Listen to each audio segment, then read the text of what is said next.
Last fall, we visited the OSU Vet School and happened to catch a presentation by Bill Voelker with an organization named SIA. They showed us some incredible birds. They definitely piqued our interest, so we contacted them and they invited us out to learn more. Turns out we learned a lot more, and not just about birds. By the way, that's my gran. She loves birds and helps rehab hurt birds. She's pretty awesome.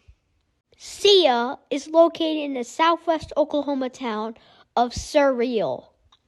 SIA is the Comanche word for feather, and it speaks directly to the organization's mission of preserving and continuing the spiritual and cultural importance of birds to Native Americans, and especially the golden eagle to the Comanche people.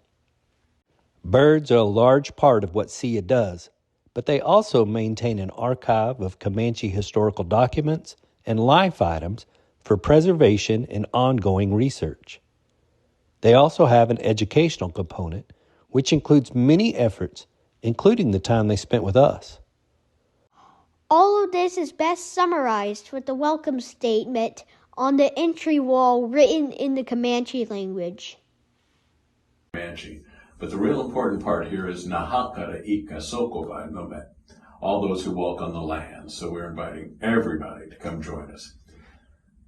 Asupinaina, Mavitsawai Toso Makwitsawai, that translates as come see our ways, that means our cultural life ways. Thus, learn how to keep them safe. Tasuana, Tapuha Hotsuha, especially the ways of our medicine birds, or birds of cultural importance. Queenai, that's our specific word for golden eagle. Historically, we only called on golden eagle energy. The bald eagle didn't have a place with us. It was the golden eagle, specifically. Nume pui quincy. I always think of Grandma when I say that phrase. That literally means, look at us poor, pitiful people. It's a statement of humility as we go before the Almighty. Nume iya puatsa nasuakai. We're asking prayerful indulgence on everyone that joins us here through the energy of the eagle. So basically, we're calling everyone in to join us in our work, telling a little bit about what we do, and then asking blessing on anybody that joins us here. So that's what all that means. Before we visited the birds, we saw the research library and got an idea of the work that takes place. It didn't take long to see their commitment to strict historical accuracy and their commitment to detail. I talked about the allotments, 160-acre allotments. This is an actual land patent that conveyed one of the plots of 160 acres. This particular one was issued to Nohoko, which the problem with the timing on land allotments is because there was a rush to get it done before statehood, before the land rush opened everything up. All the land patents were given in the actual Comanche name. Our names are singular. We don't have surnames. And so the government had no idea who the next to inherit the lands would be. So they very quickly had to format these heirship reports where they would have what is comparable to a probate hearing upon the death of an original lottee. And the purpose was to define exactly who the next in line to inherit the lands would be. And it ends up providing us with some incredible information, because at this time our people were not speaking English, they weren't understanding it, they weren't writing it.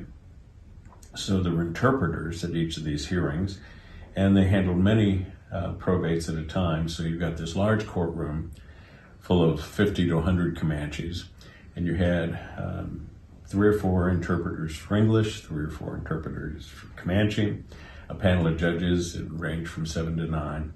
And aside from just filling in the blanks about what information the government had on each parcel of land, the real strength of these heirship reports is that each report has a minimum of 4 testimonies. This is sworn testimony given in court where Comanches who knew the deceased were asked questions. And the nature of our people, when you ask what seems a simple question, They volunteered much more information. So you end up with this incredible record of family history that was not the intent of the judges, but it is part of the sworn record. And so incredible things. During the daylight hours, we're working with the birds.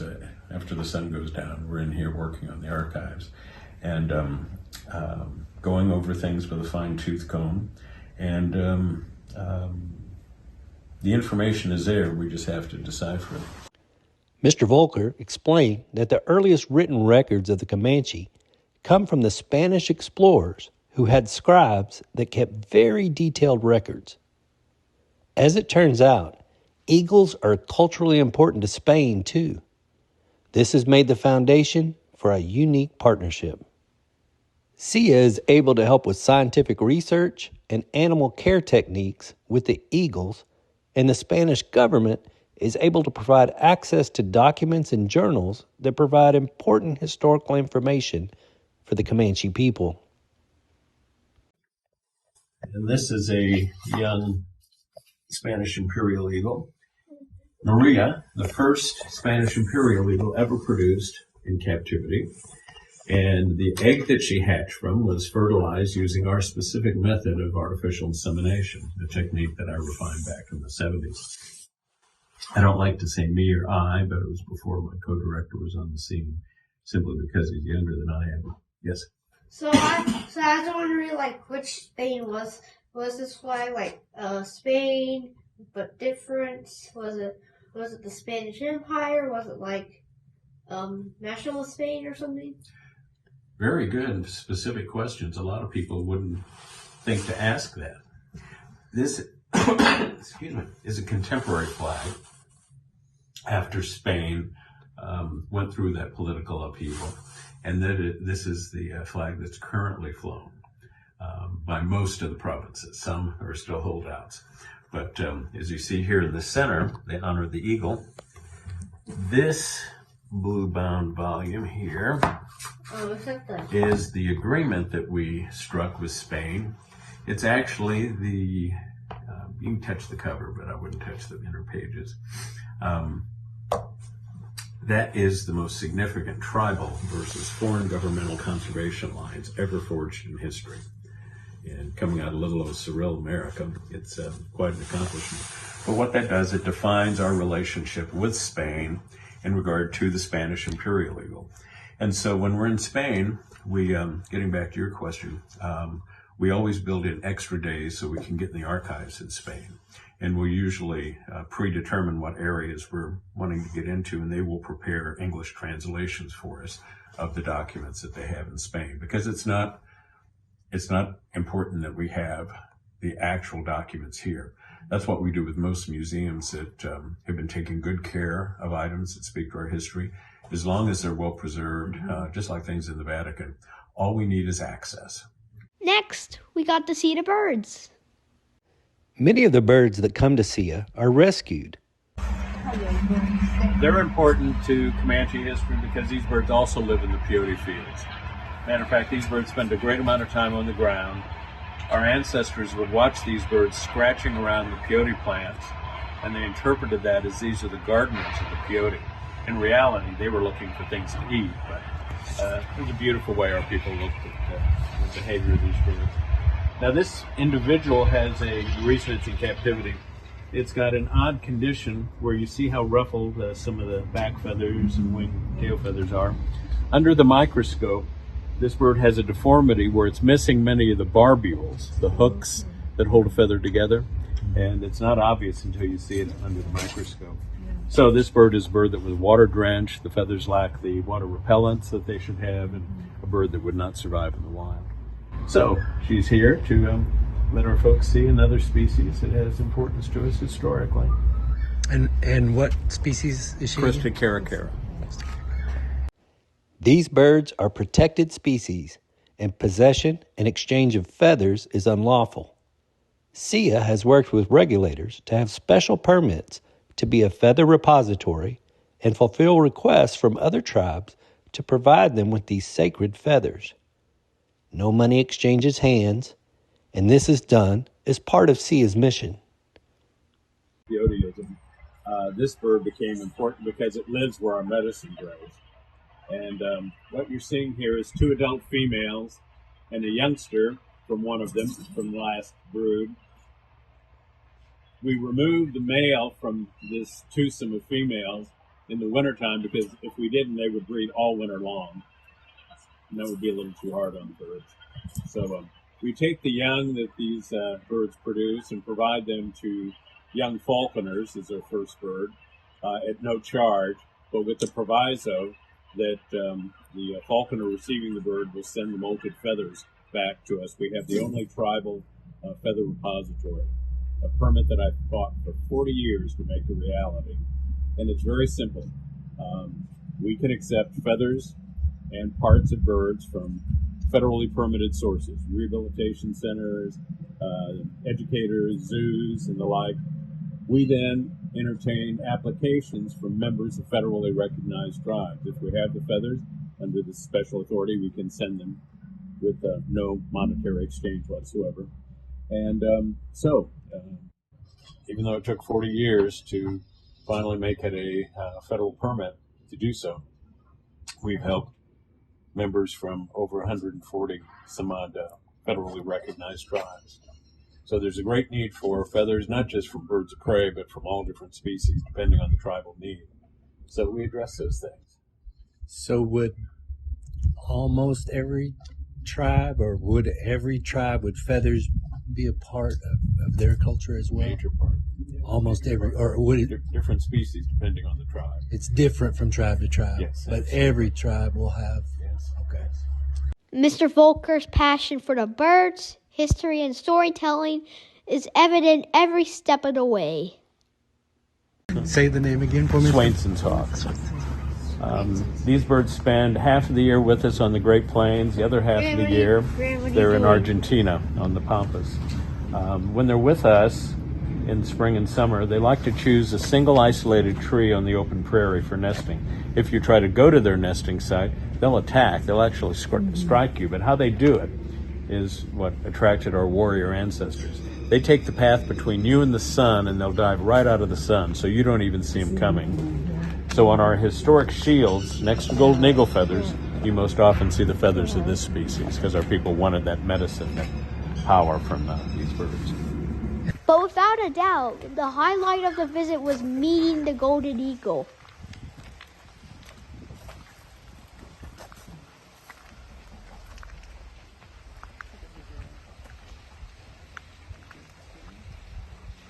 This is Yapazona. You can get closer. This is one of our captive-produced golden eagles. She was hatched here soon to be 7 years ago. She reached full maturity last year and laid the first eggs of her life. She's what we consider an imprinted eagle, right, where she was hand-raised exclusively by people, didn't see other eagles growing up, and that was deliberate. Because we pre-decide what we want the life of the bird to be before they're even hatched, actually. And we do an early DNA analysis to know the sex of the bird. And so once it was determined she was a female, we spent a lot of time socializing her for primarily 2 reasons. Number 1, to use as an educational ambassador. Number 2, to call on her as a ceremonial eagle. We still have... Just stay calm. Just stay calm. We're working over there and moving big things, and it's unnerving her. She's used to everything people do, so it's no biggie on her. But we have eagle priests that still engage in ceremony, where it's important that as long as I'm present, because she's specifically imprinted to me, really on call 24 hours a day. We get a call that there's need for live eagle energy for ceremony. We load her up in the vehicle. She starts taking rides in the vehicle at 30 days of age. We've got a portable nest bowl that we take her in. But if she's needed for ceremony, she's been raised in such a way that she's good with an eagle priest calling on her heart energy and then transferring that energy to the person that's being doctored. So the ceremonies still go on, and she's one of the key facilitators in that kind of transfer of eagle energy.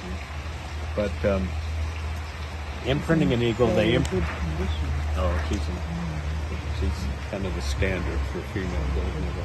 Feather perfect. Of course, we're kind of praised that way. You know, we see birds in collections where feathers are not the primary focus, and it shows. But you know, she's feather perfect. She's obviously very well cared for and gets the opportunity to exercise in free flight. Like this, because of being the parent, we can take the birds out for free flight, and we condition them with a historic eagle bone whistle, and so we keep communication that way with her. And if it's time to end the flights for the day, all we have to do is get in the vehicle. She's not going to let us get out of her sight. Very often a bird like this will drop down and land right on top of the vehicle, because we're not going anywhere without her. Young eagles are a lot like teenage moms, where they're not really good at being mothers. And it showed last year with her. We had built a nest on the ledge there. She decided she was going to lay the first egg of her life right there. And of course, me and my human mind, I thought, well, I'll just move the egg up to where we were building a nest. Nope, she laid there. That's where it was going to be. So I laid her second egg in the same spot, and then she started incubating. Well, because right there on the ground. So we took her eggs so she wouldn't break them and gave them dummy eggs, ceramic eggs, which we made eggs of exactly the same sizes, and the birds don't mind. But the issue is, because she's accepted me as her mate, it's my job to spell her once a day on the nest, and she won't eat or bathe or any of those things unless I get down and cover the eggs. And so that was our routine, once a day for 42 days. And I'm slow. So she ended, but meaning you had to tend to the eggs. You sat on the eggs. She'd taken me as her mate, and so that was my job. I had 4 imprinted females last year I was having to go through the routine with. So it was incredible to share that kind of energy, you know, as a nesting partner with an eagle, but times 4, that took a big chunk of every day. It takes about an hour to make them comfortable. So I think you said, how old is she? She will soon be 7. 7. So reaching maturity is 5 to 7 years with a golden eagle. What's up, big girl? She's 3rd generation captive produced, meaning that we worked with her grandparent eagles back in the late 60s and 70s. We didn't film all of the birds, and they have a larger property with even more birds outside of town that we didn't see. But the time we did spend was a flood of information and history. On our way out, we even got a peek at the specially environmentally controlled vault rooms where documents and life items are stored. This is arranged this way so there's some visibility of the collection. If we were going to work further than this, when that door is closed, we get a perfect air seal. We engage this ionic purifier. This will purify all the air that just came this far. Only when every molecule is cleansed will it send off an alarm and then open the door, so you can't even go further. And the door locking mechanism is tied in with the computer in the corner there, which registers who enters at what time, down to a millisecond, which is overkill, just the way the program is written. But then it gives us a reading of all the ambient conditions, not just temperature and humidity, but all the gas levels. And we monitor that closely. Yes. Right. So just give you an idea how seriously we take caring for historic life items. Museums say artifacts, we prefer life items. To find out more, visit ComancheEagle.org, and if you are inspired by their work, consider supporting them with a donation. Thanks, Sia, for taking time to teach us and for preserving and sharing Comanche culture. And if you learned something from us today, please like and subscribe to our channel. See you next time!